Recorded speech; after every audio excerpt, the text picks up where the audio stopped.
Pero hindi pa po kami tapos kasi cut off na sila. 100, more than 100 daw.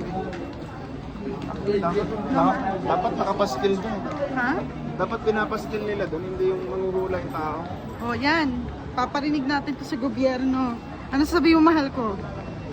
Fuck the police. Paparinig natin to.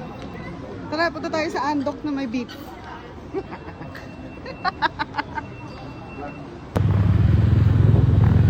Hindi na makuha. Wala na, umalis na eh. Doon pa, lumiko na doon.